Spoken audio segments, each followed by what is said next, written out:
you a leader? Raise your hand if you think you're a leader. Hopefully Gordon's going to raise his hand. He's talking about leadership. Some of you, but not all of you. But I'm here to tell you that one way or another, you are all leaders. All right?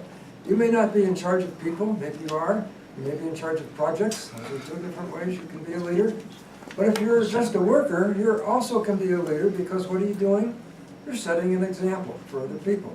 And Gordon mentioned that in his talk. And people will look at you and perhaps emulate you if you do things well and do things that people think they can benefit from if they do what you do. So part of my leadership time over my career, I've been in a position where setting the example is what I've had to do, and hopefully did it best.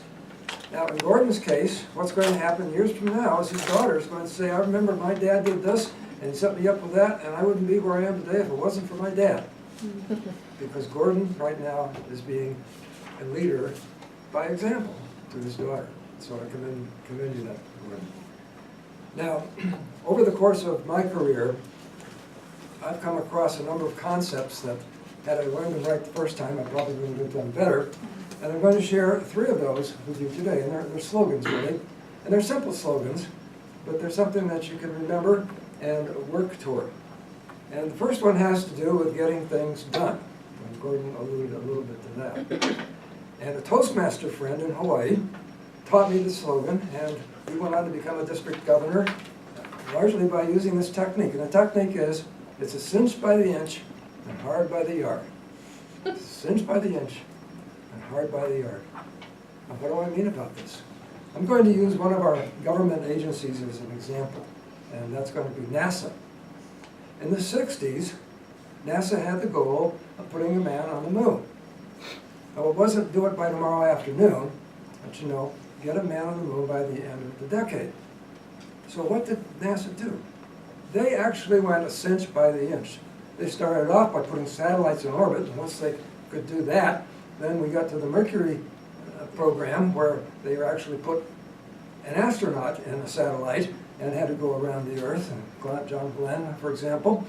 And after several of those, and they knew they could do that, then they went to the Gemini program and put 2 people in a device, if you will, and that circled the Earth. And once they were good at that, then they went to the Apollo program.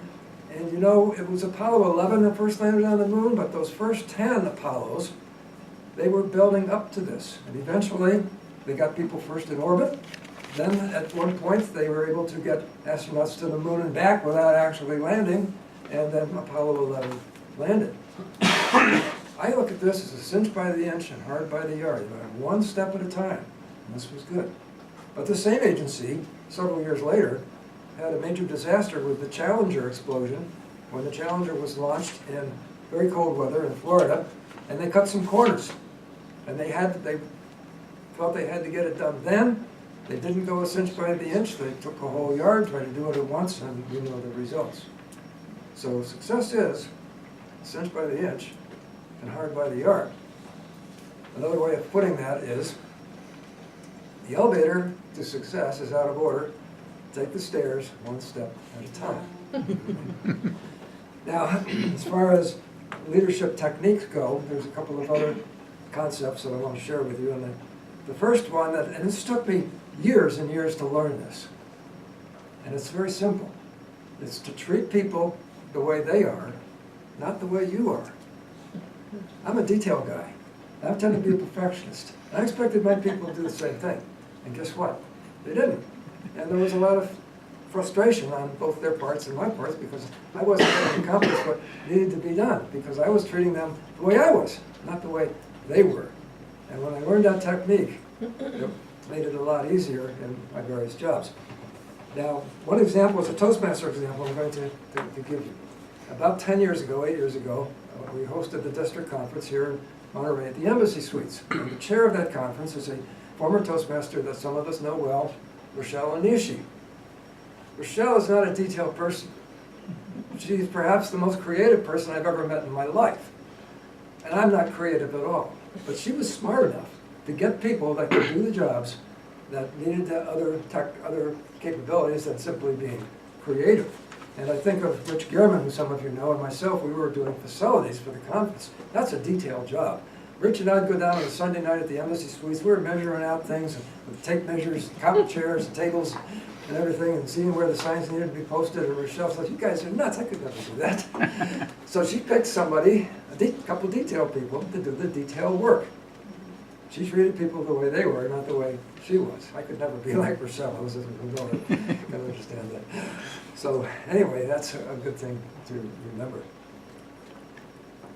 The third thing that I would mention, or the third concept, is perhaps the most important of all. And again, it took me a while to learn this and get it right. And that is, people don't care how much you know until they know how much you care. Simple concept, but still very important. When I was a young lieutenant, I was in charge of a division, or a department actually, in Hawaii. It was a computer department. And with my personality, I was very perfectionist and I was always intense, as I tend to be in those situations. And finally, one of my people was actually one of a secretary kind of person. She pulled my wife off to the side one day and said, "You know, will you get him to lighten up?" And my wife told me that, and I said, "You know, I have a job to do, that's why I'm here." Within a year, somebody senior to me came along and took my job, and I was kind of demoted for a while, and I think that might have had a lot to do with it. So ultimately I learned to lighten up and to treat people the way to care about people as well as be knowledgeable in what I was doing. And once I got to an aircraft carrier, and I had a division of men, we didn't have women in those days in aircraft carriers, but almost all of them had some kind of a problem. And as a division officer, I needed to know their problems because it impacted the way they did their job on the ship. And let me tell you, there were a lot of them. And just through this experience of the various troopers that I had working for me, I had about 20 in the weather office on the aircraft carrier. And it was everybody had problems from alcoholism to family issues to being gay, and at the time in the military that wasn't permitted. So all of these folks had issues, and I had to deal with them just about every day. So I was doing more of this than I was forecasting the weather in some instances. But it goes back to, if you treat your people well and you care about them, then they're going to work for you. The bosses that I had that I remember the best, that I liked the best, are people that genuinely cared about me, my situation, if there was an issue, to make sure that we could cover it. And in the situation, for example, I had surgery a number of years ago, and I was given a lot of flexibility on time off and things like that, and which I really appreciated. And after that, I always tried to work hard for my bosses. So there we have three very simple concepts that if you follow, you're going to be a good leader. First of all, it's a cinch by the inch and hard by the yard. Secondly, people don't, or actually that was the, secondly, treat people the way they are, not the way you are. And thirdly, people don't care how much you know until they know how much you care. If you remember those three things, you will improve as a leader, and people will always look up to you, Mr. Toastmaster.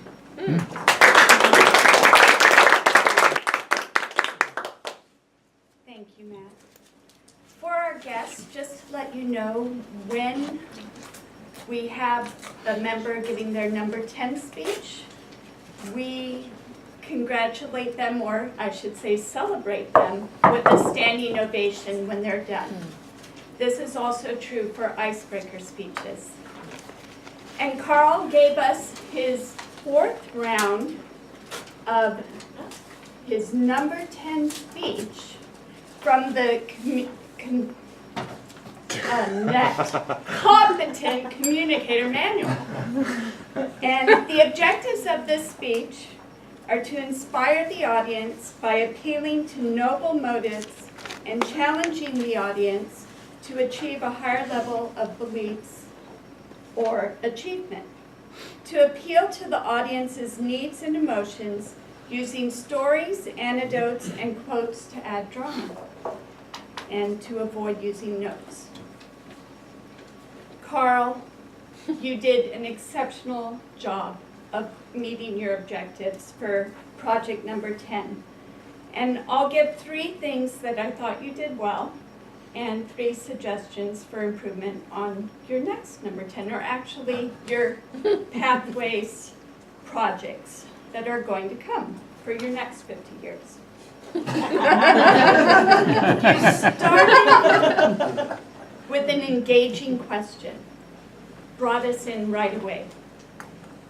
You incorporated Gordon's speech about leadership, and I thought that that was a very nice way to start your speech. And you always give us interesting examples and stories. So those are 3 things I thought you did very well. What I would suggest for improvements are to organize that introduction just a little bit more. So it's great to pull in Gordon's, but when you have those 3 concepts, which I thought were so insightful, it's okay to give them in the beginning and then say them again for the body of your speech. They were great concepts. Cinched by the inch and hard by the yard. Treat people the way they are and not the way you are. People don't care how much you know until they know how much you care. We need to hear that because these are such great lessons for all of us. So repeat them. You had a few nebulous phrases that you don't need to repeat.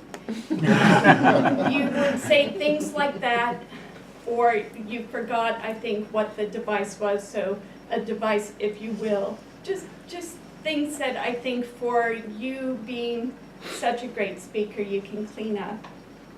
And you didn't use the word of the day, Carl. I know that I have evaluated you on that before, too. So those are my 3 suggestions. Other than that, stellar speech. I always love hearing you speak. Thank you very much.